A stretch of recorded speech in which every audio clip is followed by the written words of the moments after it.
Hi friends, how are you? Right అండి.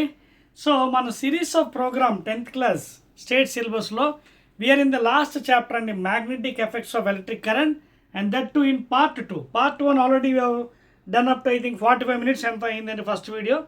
నా last part కొంచెం మిగిలిపోయిందండి. నా will try to end up this one, ఓకేనా? So part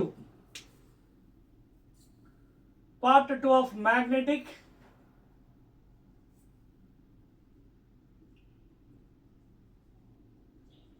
effects of electric current. Okay, so this is second part and first part already maximum cover chesam manam. Balance edaithe me syllabus లో అది మనం ఇప్పుడు complete చేద్దాం. What is the magnetic effect of electric current? ఓకేనా? ఇందులో మనకి let us go to solenoid. Very important one అండి, solenoid. నా ఫస్ట్ ఆఫ్ ఆల్ ఈ solenoid అంటే ఏంటి?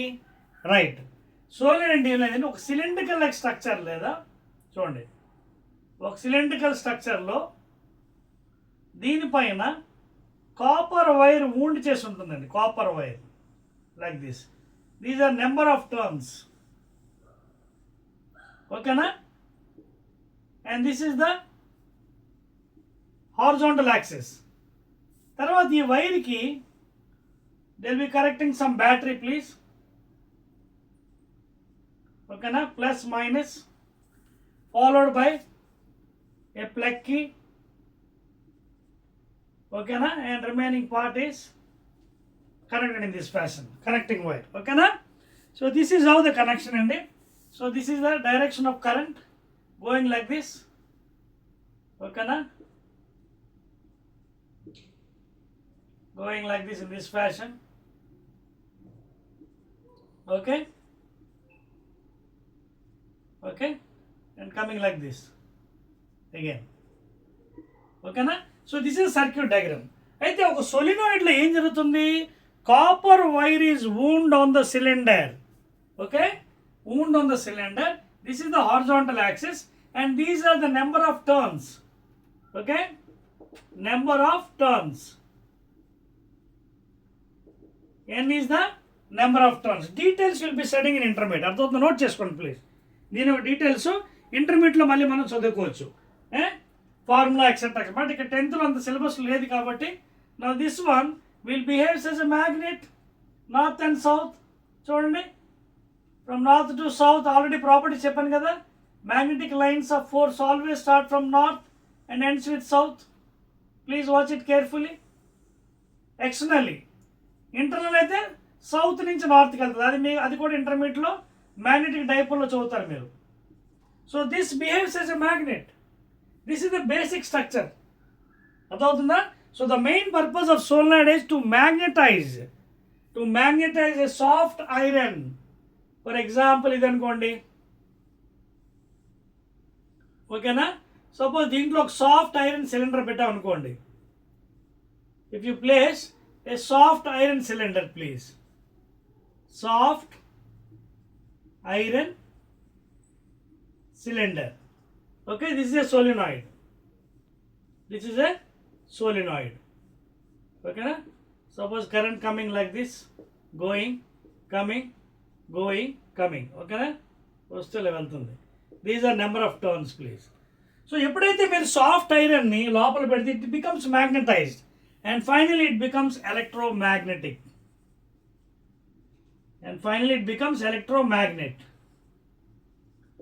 అర్థమవుతుంది మీకు?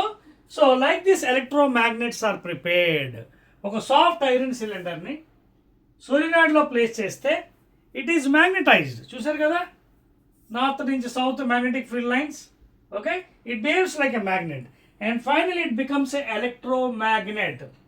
మరి సార్ ఎలక్ట్రోమాగ్నెట్స్ దేనికి యూజ్ చేస్తాం? వెరీ గుడ్ అండి, మంచి question. Electromagnets are generally used in electric motors, okay, generators, okay. Generally these are used in electric motors, generators, okay. Also sometimes these are also used in medicine. అండి. మెడిసిన్లో ఎక్కడ sir? MRI, magnetic resonance imaging. ఏదైనా మనకు problem వస్తే MRI scan చేయమంటారు doctors. So magnetic resonance imaging, ఓకేనా. So electromagnets are widely use like in electric motors, generators and of course ఇంకోటి కూడా ఉందండి, transformers. And also transformers. Note చేసుకోండి please. So these are very very important things అండి. These are very very important things. So electromagnets are widely used in electric motors, generators, transformers and also in medicine as MRI, magnetic resonance imaging. Note చేస్తున్నారు కదా, clear? చెప్పేస్తున్నానండి. 1 2 3. So this is the basic structure of solenoid. Details again will be studying in intermediate అండి, మళ్ళీ second ఇయర్లో ఉంటుంది. అక్కడ basic formula, magnetic field అవన్నీ కూడా ఇక్కడ మీకు సిలబస్లో లేనప్పుడు వేస్ట్ దాని గురించి రావడం. అందుకోసమే మీకు చెప్పలేదు మ్యాగ్నెటిక్ ఫీల్డ్ ఫార్ములా, ఓకేనా. రైట్ అండి.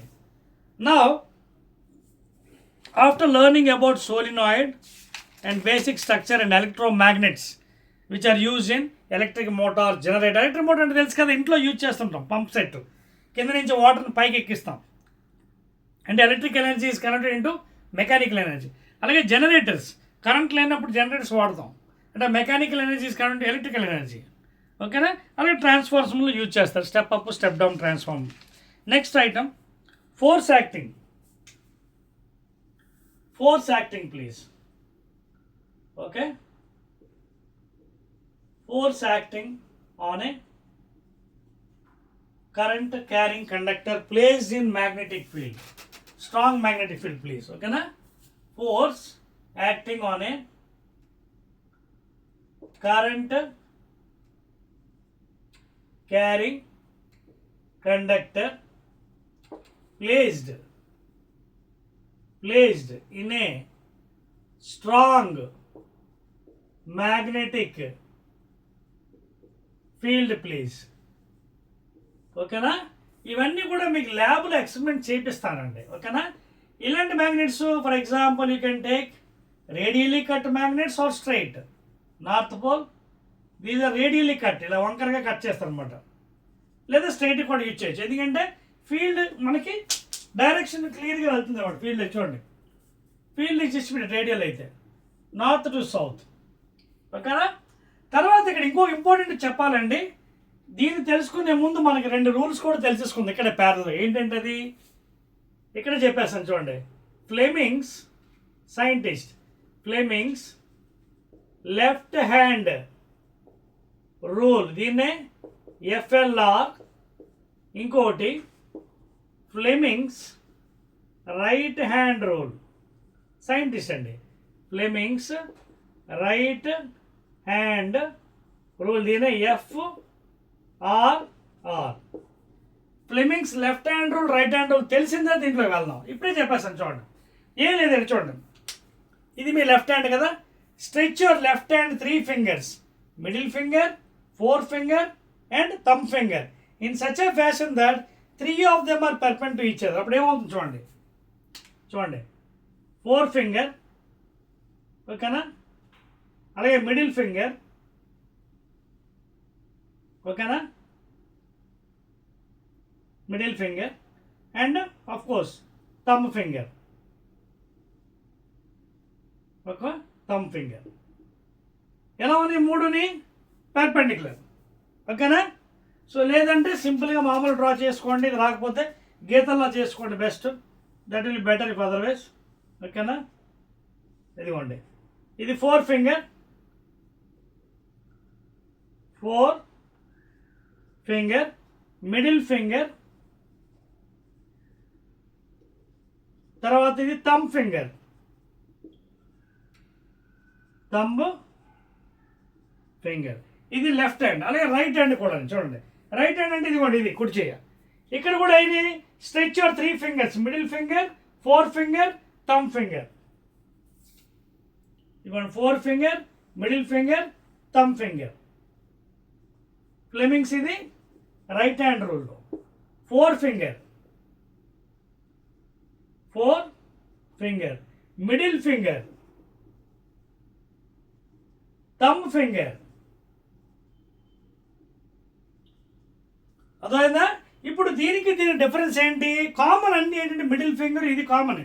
Middle finger indicate the direction of current or velocity, అంటే positive charge, direction of positive charge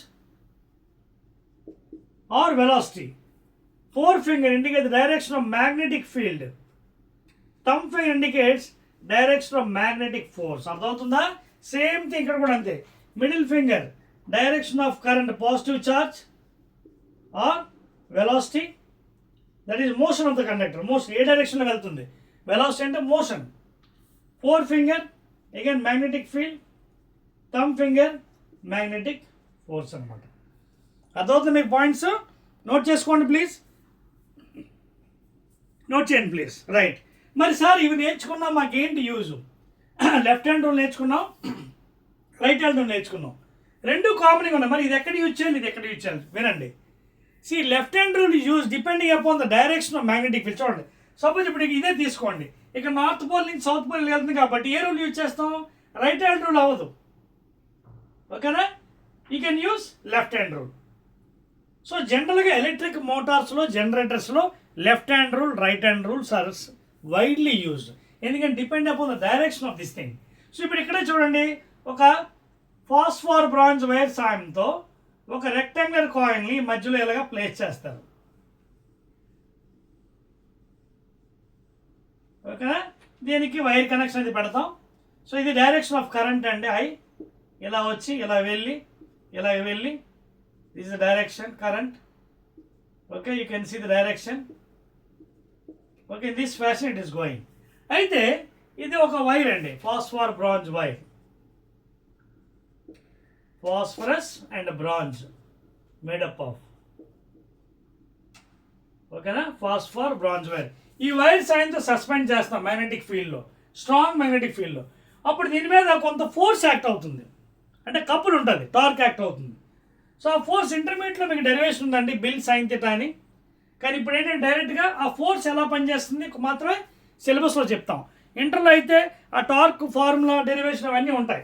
ఇప్పుడు అది అవసరం లేదు, బికాస్ మనకి 10th క్లాస్ లెవెల్ అది లేదు. ఓన్లీ ఆ ఫోర్స్ ఎలా పనిచేస్తుంది, ఎలా కనుక్కోవాలి. ఇదిగోండి లెఫ్ట్ హ్యాండ్ రూల్. ఇదిగోండి మ్యాగ్నెటిక్ ఫీల్డ్ డైరెక్షన్. ఇదిగోండి ఇక్కడ చూడండి, ఇది మ్యాగ్నెటిక్ ఇలా పెట్టండి ఇలాగా. ఇదిగోండి, this is the direction of current, positive charge common are most of the conductor, magnetic field. Thumb అయితే పైకి చూపిస్తుంది, అంటే దీని మీద ఫోర్స్ మ్యాగ్నెటిక్ ఇలా ఉంటుంది అనమాట, ఈ డైరెక్షన్. ఇది పైకి పైకి వెళ్ళా. అలాగే ఇప్పుడు చూడండి డైరెక్షన్ కరెంటు ఏమొచ్చింది, ఇప్పుడు ఇటు వచ్చింది, అంటే ఇదిగోండి ఇలాగా, అంటే లోపలికి. ఇది పైకి, ఇది లోపలికి. ఓకేనా? ఇది పైకి అంటే you can take like this. మీకు మొన్న చెప్పాను సింబల్, అదే మొన్న లాస్ట్ క్లాస్లో. ఇది పైకి అంటే outside. So like this you can show magnetic force. అర్థమవుతుందా? This is the direction of magnetic forces. Please చెప్పండి కదా symbol. If you do like this, it is inside the board. If you put like this, outside the board. Symbols అండి, ఫిజిక్స్లో కొన్ని symbols మీరు నేర్చుకోవాలి. Into పెడితే into the board, ఇది పెడితే outside the board, coming outside. ఓకేనా? So like this you can see it is going into the board force, ఇదేమో coming outside. So like that you can find out in generators and electric motors by using either left hand rule or right hand rule, depending upon the direction of the magnetic field బట్టి. అయితే ఇవన్నీ కాకుండా మనకి palm rule కూడా ఉంది, palm రూల్తో కూడా కట్టచ్చు ఒకవేళ. ఎందుకంటే మీకు సిలబస్లో లేదు వేస్ట్ చెప్పడం, అది చాలా ఈజియెస్ట్. ఈ లెఫ్ట్ హ్యాండ్ రూల్ ఇవన్నీ కూడా చాలా కష్టం. అదే పామ్ రూల్ యూజ్ చేస్తే మనం ఈజీ కూడా, మీకోసం చెప్తానండి అది కూడా. నోట్ చేయండి, ఇది ప్లీజ్ నోట్ చేయండి ఫాస్ట్గా. రైట్, నోట్ చేశారు కదా? ఇది magnetic field direction, four finger, middle finger ఏమో positive charge most of the conductor, thumb finger magnetic force. ఇది కూడా అంతే, middle finger positive charge most of the conductor velocity, magnetic field magnetic force. మీకు ఇది కాకుండా ఈజీ మెథడ్ చెప్తాను చూడండి, మీకు సిలబస్లో లేదు బట్ అయినప్పుడు కూడా మీరు అది ఫాలో అవచ్చు, తప్పేం లేదండి. చెప్తాను చూడండి, దాన్నే నేను ఏం చెప్తానంటే right hand palm rule, very very easy one. ఈ లెఫ్ట్ హ్యాండ్ రూల్తో చేతులు ఇలా వెరగొట్టుకోవడం కన్నా ఈ right hand palm rule use చేసి బ్రహ్మాండం కట్టవచ్చు. చూడండి ఎలాగనేది. ఇదిగోండి మీ రైట్ హ్యాండ్ కనిపిస్తుందా? ఈ రైట్ హ్యాండ్ పామ్ రూల్లో చూడండి ఈ ఫింగర్స్ 2, 3 ఓకేనా, 4 ఓకేనా. ఇదేమో థంబ్, ఇది హ్యాండ్. కనిపిస్తుందా? మీకు సింపుల్ మెథడ్లో left hand rule right hand rule use చేయవసరం లేదు. You can follow right hand palm rule. ఓకేనా? ఎలాగా చూద్దాం. ఈ ఫింగర్స్ కనిపిస్తున్నాయి కదా, ఈ fingers indicates the direction of magnetic field. రాస్తున్నాను ఇక్కడ.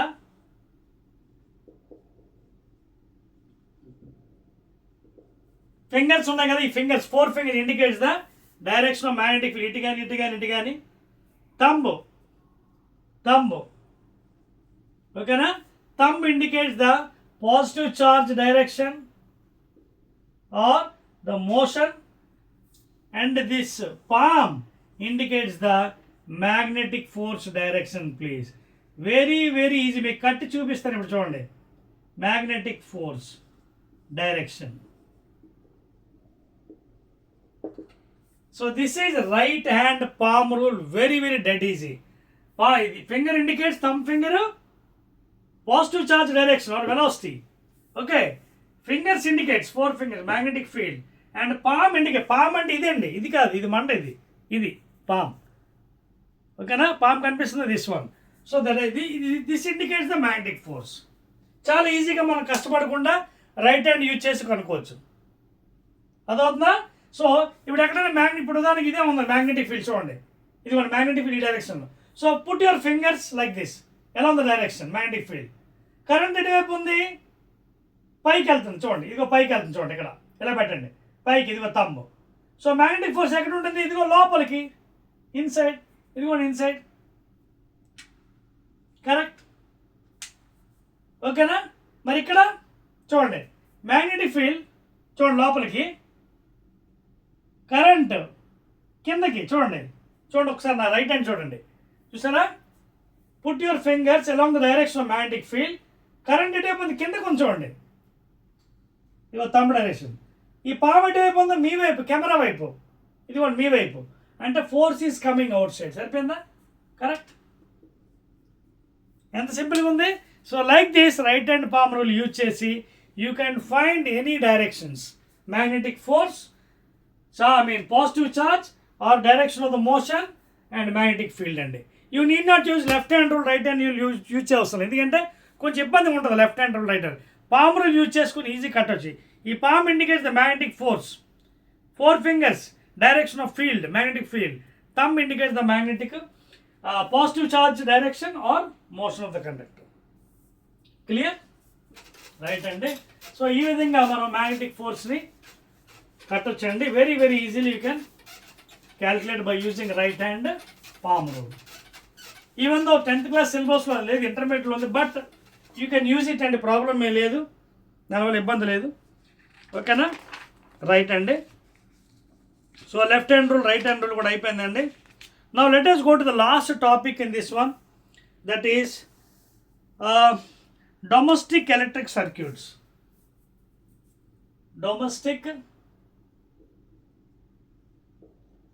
Domestic electric circuits. Electric circuits. ఇది కొంచెం జాగ్రత్తగా వినండి. సబ్జెక్ట్ కాన్సెప్ట్ కొంచెం బోరింగ్లా అనిపిస్తుంది, but very easy. Circuits, CARCUITS. అంటే మన ఇళ్లలో డొమెస్టిక్లో సర్క్యూట్స్లో మెయిన్ ఇంపార్టెంట్ థింగ్స్ ఏంటి తెలుసుకోవాలి. According to the government rules, please వినండి. According to the government rules వాళ్ళు కొన్ని కోడింగ్స్ పెట్టారు. కోడింగ్ లేదా కలర్ కోడింగ్. ఏంటట చూడండి, ఒకటేమో రెడ్ అని, ఇంకోటేమో గ్రీన్ కలర్ అని, ఇంకోటేమో బ్లాక్ కలర్ అని. ఇలాగ కొన్ని గవర్నమెంట్ కోడింగ్స్ ఇచ్చింది టెక్నీషియన్స్ లేదా ఇంజనీర్స్కి. Red colour, black colour, green colour. ఏంటి సార్ ఇవి కోడింగ్స్, అది అక్కడికే వస్తున్నాను. Red colour is nothing but live wire. మన ఇళ్లలో కరెంట్ టెక్నీషియన్ వచ్చినప్పుడు వైరింగ్ చేస్తారు in the household. So మీరు చూడండి, అక్కడ రెడ్ వైర్ ఒకటి ఉంటుంది, red colour, black colour wire ఒకటి ఉంటుంది, అండ్ గ్రీన్ కలర్ కూడా ఉంటుంది. చూసుకోండి ఇళ్లలో ఒకసారి చెక్ చేసుకోండి. సో ఇది లైవ్ వైర్ అనమాట. రెడ్ అంటే లైవ్ వైర్ అంటే ఏం లేదు. లైవ్ అంటే ఏంటి? Current is flowing. సో దీన్నే పాజిటివ్ అని చెప్పవచ్చు. So red colour wire is a live wire, current pass అవుతుంది. Okay, you can take it as positive wire. Now coming to black. Green గురించి మాట్లాడదాం. Black is called as neutral wire and it is also termed as negative. ఓకేనా? Black is termed as, వాళ్ళు coding ఇచ్చారు. ఏంటి sir అంటే మనం చెప్పలేం, వాళ్ళు గవర్నమెంట్ అలా కోడింగ్ ఇచ్చారు. రేపు పొద్దున్న ఎప్పుడైనా కలర్ మార్చమంటే we can change the colours. So according to that only the electricians will be doing in the household wirings. So live wire, positive wire, it is also called the positive and it is live, means current is flowing. Red color according to the rules. Black, neutral wire, it is termed as negative. Alage green, it is used for earthing purpose. Earthing అంటే ఎప్పుడైనా ఇది earthing symbol. ఇది మనందరికి ఇళ్ళలో earthing పెట్టుకుంటాం కదా, because to prevent the electrical appliances like television, refrigerator, washing machine which is taking more load. ఏ వస్తువు అయితే ఎక్కువ అంటే ఎలక్ట్రికల్ అప్లయన్స్ లోడ్ తీసుకుంటుందో కంపల్సరీ ఎర్తింగ్ ఉండాలి, లేదా మనకి షాక్స్ గురే అవకాశం ఉంటుంది. ఎలక్ట్రికల్ షాక్ అంటే ఈవెన్ ఎక్సెస్ ఆఫ్ ఎలక్ట్రాన్స్ వస్తే it will go into the earth. Okay, so ఆ ఎక్సెస్ ఆఫ్ ఎలక్ట్రాన్స్ని లోపల పంపించడానికి ఎర్త్ లోపలికి to send into the earth, this earth wire is taken. Green wire is earthing wire, black wire neutral wire negative. ఓకేనా? అలాగే మనకి red live wire which is flowing current, it is taken as positive. So ఈ 3 wires compulsory మీ ఇళ్లలో ఉంటాయి, చూసుకోండి, check చేసుకోండి according to the government rules. So అది colour coding ఇవ్వడం జరిగింది. అయితే ఇక్కడ కొన్ని పాయింట్స్ మనం తెలుసుకోవాలి డొమెస్టిక్ పర్పస్లో. ఏంటంటే ఫ్యూజ్ వైర్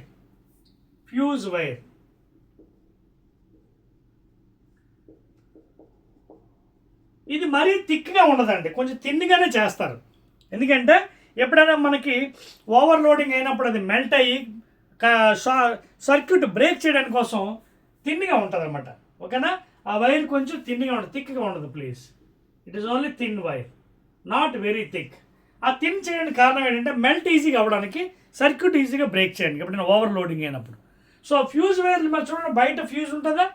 ఎప్పుడైనా హెవీ లోడింగ్ కరెంట్ వచ్చినప్పుడు ఫ్యూజ్ ఎగిరిపోతుంటుంది. అంటే ఈ fuse will be preventing the appliances. ఆ ఫ్యూజ్ వైర్ మన ఇళ్ళని కాపాడుతుంది. ఇంట్లో ఉన్న electrical appliance like heavy appliances like for refrigerator, televisions, washing machine, ఇలాంటివన్నీ, mixies and other things. So this fuse wire, if heavy current is coming, this fuse wire will go away. Again మళ్ళీ fuse wire మార్చుకోవచ్చు. కానీ electrical appliance పోతే costly కదా. So to prevent the electrical appliances, fuse wire is use. So when ever heavy current is coming, ఈ thin వైర్తో చేస్తారు కాబట్టి very thin, not very thick, it will melt easily due to joules heat is produce and there is breakage of circuit. వెంటనే మీ చూడండి trip అయిపోతుంది, పైకి trip చేస్తుంది.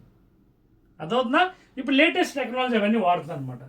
అదేవిధంగా ఎప్పుడైనా suppose when this live wire positive red colour and neutral wire black colour negative, suppose both are in touch, అంటే suppose the insulation is removed, అంటే due to some problem black wire యొక్క insulation, red wire యొక్క insulation remove అయిపోయి రెండు touch అయిపోయి అనుకోండి, ఏంటవుతుంది?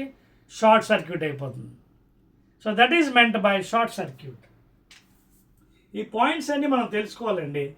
Examination అడుగుతాడు, what is short circuit? So when the insulation is removed from the red colour and from the black color, the neutral wire negative one and the live wire positive one, when both comes in contact, that is called as short circuit. At that time more current will be rising, current కొంచెం ఎక్కువగా rise అవుతుంది ఆ టైంలో, and that is called as short circuit. అంతేకాకుండా మనం ఏం చేయాలంటే ఇళ్లలో ఇన్ ద హౌస్ హోల్డ్ ఒకే సాకెట్కి ఎక్కువ కనెక్షన్స్ పెట్టకూడదు. You should not put more connections for this single socket. ఆ విధంగా కూడా overloading is taken. and by that also sometimes the appliances may spoil. Are you following the points here? So ఈ points చాలా చాలా important అండి మనకి, అర్థమవుతుందా? So రేపొద్దున ఎగ్జామినేషన్లో ఈ బిట్ క్వశ్చన్స్ మీకు అడగవచ్చు. What is a fuse wire, what is use of fuse wire అని అడుగుతాడు, అర్థమవుతుందా? Generally it prevents the damage of electrical appliances. మీరు కావాలంటే రాసుకోవచ్చు. ఫ్యూజ్ వైర్ ఇళ్లలో ఎందుకు పెడతారంటే it prevents the damage of electrical appliances, heavy damage, because electrical appliances are very costlier, around more than అంటే 50,000, 1 lakh పెద్ద వచ్చాయి. ఫ్యూజ్ వైర్ అంత పెద్ద కాస్ట్ ఉండదు. సో ఫ్యూజ్ వైర్ పోయినా పర్లేదు, బట్ ఎలక్ట్రికల్ అప్లయన్స్ పోతే మళ్ళీ కష్టం కదా. So it prevents the damage of the electrical appliances. And fuse wire is made with a thickness కొంచెం తక్కువ ఉంటుంది, మరి ఎక్కువ థిక్నెస్ పెట్టరు. ఎందుకంటే whenever electrons are flowing in due to heat it will melt fast and circuit బాగా ఫాస్ట్గా break అవుతుంది. ఓకేనా? So that is the main purpose of fuse wire అండి. ఇట్ ఆల్సో నెక్స్ట్ థింగ్ ఏంటంటే ఓవర్లోడింగ్ని కూడా మనకు కాపాడుతుంది అది. ఓకేనా? నెక్స్ట్ ఇందాక చెప్పేశాను కదా, when the live wire, red wire and black neutral wire come in contact due to the removal of the insulation, then it becomes again short circuit. Suddenly current rises fastly. ఓకేనా? Next thing అండి. Okay, so almost అన్ని points మీకు చెప్పేశానండి. Overloading అంటే what is overloading అంటే suppose it the same thing point is there, ఓకేనా? Number of items are connected to the same thing, okay, then overloading. ఒకే wire మీద ఎక్కువ కనెక్షన్స్ పెట్టామనుకోండి, దెన్ ఓవర్లోడింగ్ అవుతుంది కదా. Then immediately what happens, it may spoil. So you should not do that one, ఓకేనా? సో ఒక్కోసారి మనకి కంపల్సరీ అవుతుంది, అప్పుడు మనం ఫ్యూజ్ వైర్ దాన్ని కాపాడుతుంది. ఫ్యూజ్ పోతుంది, మెల్ట్ అయిపోయి ఫాస్ట్గా, ఎలక్ట్రికల్ అప్లయన్స్ ఏమవుతుంది అనమాట. సో అందుకే ఫ్యూజ్ వైర్ మనం వాడుకుంటాం ఇళ్లలోని in the household purpose. ఓకేనా? అదిగోండి, overloading is caused by connecting too many appliances to a single socket. ఒకే సాకెట్లోని ఎక్కువ అప్లయన్సెస్ కానీ పెట్టేసాం అనుకోండి, ఓవర్లోడింగ్ పడిపోతుంది. అది following, suppose you are having one socket, ఓకేనా, దానికి ఎక్కువ అప్లయన్సెస్ కనెక్షన్ పెట్టేసాం అనుకోండి, టీవీది, రిఫ్రిజిరేటర్ది, వాషింగ్ మిషన్ది, బాయిలింగ్ వాటర్ది, టంగ్స్టన్ రాడ్ అన్నీ పెట్టేస్తే ఒకేసారి ఓవర్లోడింగ్ పడిపోయి పాడైపోయే అవకాశం ఉంటుంది appliances. So that you have to avoid అనమాట, అర్థమవుతుందా? So overloading is caused by putting too many electrical appliances for a single socket. So ఇవన్నీ ఇంపార్టెంట్ పాయింట్స్ అండి. మీకు ఈ చాప్టర్లో చెప్పాను కదా, కొంచెం బోరింగ్ చాప్టర్ ఇది, but still you have to bear it. ఓకేనా? సో ఎగ్జామినేషన్లో కూడా క్వశ్చన్స్ అడుగుతాడు కొన్ని, ఇందులో అవి బిట్ క్వశ్చన్స్. థియరిటికల్ పార్ట్స్ ఎక్కువ ఉన్నాయండి దీంట్లో, ఓకేనా? థియరిటికల్ పార్ట్స్ ఏంటవి? చాప్టర్ అయిపోయిందండి లిటరల్గా. ఏంటంటే మ్యాగ్నెటిక్ ఫీల్డ్ లైన్స్ ఎక్కడి నుంచి start, from where it is starting and from where it is ending. ఇక్కడ మీకు అర్థమైంది సమ్మరీ ఏంటనేది. ఇందులో క్వశ్చన్స్ ఏంటంటే what is a red colour wire, what is black colour, what is green colour. ఎగ్జామినేషన్లో it is a live wire where current is passing, it is a positive. Neutral wire, it is a negative. When both these come in contact, when insulation is removed, then it is called a short circuit. When live wire and neutral wire, then suddenly current will be rising very rapid, ekku fast ga rise ayipotundi. And fuse wire is made with very thin, enduku due to fast ga melting jarigi circuit vega break avadamiki, అర్థమవుతుందా? అది. And thereby it can avoid the damage of the electrical appliances like television, refrigerator and other appliances. ఓకేనా? తర్వాత yes, one more point. ఒకే సాకెట్కి too many appliances like refrigerator, television, washing machine ఇవన్నీ ఒకేసారి అన్నీ ఒకే సాకెట్లో పెట్టకూడదు, ఓవర్లోడింగ్ పడుతుంది అండ్ అప్లయన్సెస్ మే స్పాయిల్. ఓకేనా? So green wire earthing, excess of electrons ఏమైనా వస్తే ఎర్త్కి పంపించేస్తుంది అనమాట. So it will avoid the shocking, electrical shocks. So earth wire is made with green colour. ఇవన్నీ కూడా government codings, red, green, black అనేవి. Clear and any doubts? So ఎగ్జామినేషన్లో ఈ బిట్ క్వశ్చన్స్ అన్నీ మీకు రావచ్చు. అలాగే magnetic lines always starts from north and ends with south externally. Internally south to north ఇంటర్మీడియట్లో చదువుతారు, అది that is dipole moment. No two magnetic lines meet each other. If they meet each other, the resultant will be in other directions, please, and which is impossible. Okay na? So ఈ points అన్నీ మనం తెలుసుకోవాలి. Clear అండి? That's all అండి. That is about the story of magnetic effects of electric current అండి, part 2. So part 1లో మేజర్గా మనం అన్నీ డిస్కస్ చేసాం. This is end of part 2. So I believe that I told the subject right from the beginning chapter. First chapter light reflection, diffraction, continuation, human eye and colorful world, and third one electricity, part 1, part 2 excellently, and last one is the magnetic effects of electric current. So ఈ 4 chapter 10th class syllabus, state syllabus క్లియర్గా మీకు చెప్పడం జరిగిందండి. Prepare well and try to get full marks. ఎందుకంటే మీకు 10th class లెవెల్లో 50 marks, కొంత chemistry కొంత ఫిజిక్స్ ఉంటాయి, రెండు కలిపి 50 మార్క్స్. స్టార్టింగ్ మీకు ఆల్రెడీ మోడల్ పేపర్ చెప్పాను. So I believe that you will prepare well and get nice marks. Okay, thank you very much అండి. అండ్ నాట్ ఓన్లీ దిస్ అండి, వెళ్తూ మీరు those people watching my channel please subscribe my channel. ఓకేనా? నచ్చితే మీ ఫ్రెండ్స్కి share చేయండి. ఓకేనా? Right.